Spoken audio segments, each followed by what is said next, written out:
Hi friends, tech and travel tips എന്ന എൻ്റെ YouTube ചാനലിലേക്ക് നിങ്ങൾക്കെല്ലാവർക്കും ഒരിക്കൽ കൂടി സ്വാഗതം. ഇന്ന് ചെയ്യാൻ പോകുന്നതും അതിരപ്പള്ളിയിലേക്കുള്ള ഒരു യാത്രാ വിവരണമാണ്.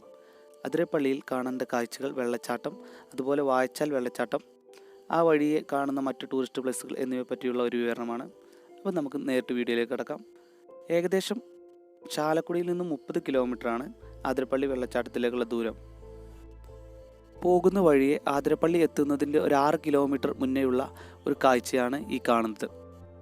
പിക്നിക് ഐലാൻഡ് എന്നു പേരുള്ള ഒരു ടൂറിസ്റ്റ് കേന്ദ്രമാണിത്. ഇവിടുത്തെ പ്രധാന ആകർഷണം എന്ന് പറയുന്നത് ഫിഷ് മസാജിങ്, അതുപോലെ ബോട്ടിങ്, പിന്നെ അതുപോലെ മീൻ വളർത്തൽ കേന്ദ്രം കൂടിയാണിത്.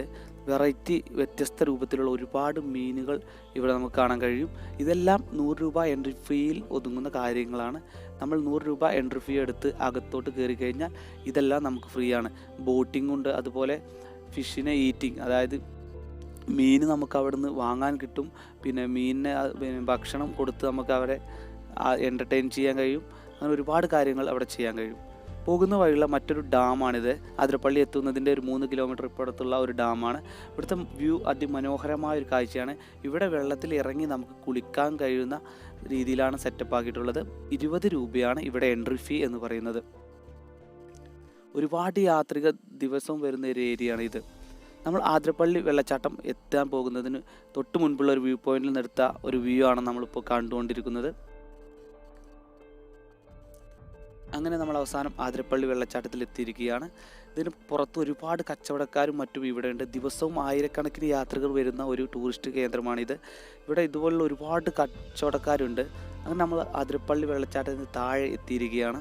ഏകദേശം 1/2 കിലോമീറ്ററോളം താഴേക്ക് ഇറങ്ങി വന്നാലാണ് നമുക്ക് ഈ താഴെയുള്ള വെള്ളച്ചാട്ടത്തിൻ്റെ ഒരു വ്യൂ കാണാൻ കഴിയുക.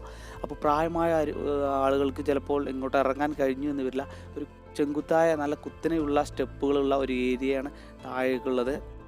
അത്ര ഏരിയ കവർ ചെയ്ത് താഴെ എത്തിക്കഴിഞ്ഞാലേ നമുക്ക് ഈ വെള്ളം ആസ്വദിക്കാൻ കഴിയുള്ളൂ. ഇതിന് മുകളിൽ നിന്ന് നമുക്ക് വെള്ളച്ചാട്ടം അല്ലാത്ത ഭാഗം, വെള്ളം കെട്ടി നിൽക്കുന്ന ഭാഗം നമുക്ക് കാണാൻ കഴിയും. വെള്ളച്ചാട്ടത്തിന് മനോഹാരിത കാണണമെങ്കിൽ ഈ സ്റ്റെപ്പ് ഇറങ്ങി താഴേക്ക് വന്നാൽ മാത്രമേ കഴിയുകയുള്ളൂ. സ്റ്റെപ്പ് ഇറങ്ങി കയറുക എന്നുള്ളത് അത്യാവശ്യം ബുദ്ധിമുട്ടുള്ള ഒരു ഏരിയയാണ്. ഈ കാണുന്നത് വാഴച്ചാൽ വെള്ളച്ചാട്ടമാണ്. അതിരപ്പള്ളിയിൽ നിന്നും ഏകദേശം 5 കിലോമീറ്റർ കറങ്ങിയാൽ എത്തുന്നതാണ് വാഴച്ചാൽ വെള്ളച്ചാട്ടം എന്ന് പറയുന്നത്. ഇവിടെ ഉള്ള ഒരു മനോഹരമായൊരു കാഴ്ചയാണ് നമ്മളിപ്പോൾ കണ്ടുകൊണ്ടിരിക്കുന്നത്. അതിരപ്പള്ളിയിൽ 30 രൂപ ടിക്കറ്റ് എടുത്ത് പാസ് എടുത്തു കഴിഞ്ഞാൽ നമുക്ക് ഈ വാഴച്ചാൽ കൂടി ഫ്രീ ആണ് നമുക്ക് കാഴ്ച. ഇവിടെ പിന്നെ വേറെ സെപ്പറേറ്റ് എൻട്രി ഫീ എടുക്കേണ്ടതില്ല. ഈ ഒരു എൻട്രി ഫീയിൽ നമുക്ക് ആതിരപ്പള്ളി വെള്ളച്ചാട്ടവും വാഴച്ചാൽ വെള്ളച്ചാട്ടവും നമുക്ക് കാണാൻ കഴിയുന്നതാണ്. അപ്പോൾ ഇത്രയും കാര്യങ്ങളാണ് ഇന്നത്തെ വീഡിയോയിൽ പറയുന്നത്. അപ്പോൾ എൻ്റെ വീഡിയോ ഇഷ്ടമായി കഴിഞ്ഞാൽ എല്ലാവരും ലൈക്ക് ചെയ്യുക, കമൻറ്റ് ചെയ്യുക, കൂട്ടുകാരിലേക്ക് ഷെയർ ചെയ്യുക. ഇനി മറ്റൊരു ദിവസം മറ്റൊരു ട്രാവലിംഗ് വീഡിയോയുമായി നിങ്ങളുടെ മുന്നിലെത്തുന്നതാണ്. അപ്പോൾ എല്ലാവർക്കും നന്ദി, നമസ്കാരം. വീണ്ടും പറയുകയാണ്, എൻ്റെ ചാനൽ ആരെങ്കിലും സബ്സ്ക്രൈബ് ചെയ്യാൻ ബാക്കിയുണ്ടെങ്കിൽ സബ്സ്ക്രൈബ് ചെയ്യുക, ബെല്ലൈക്കൺ ക്ലിക്ക് ചെയ്യുക. അപ്പോൾ ശരി, നന്ദി.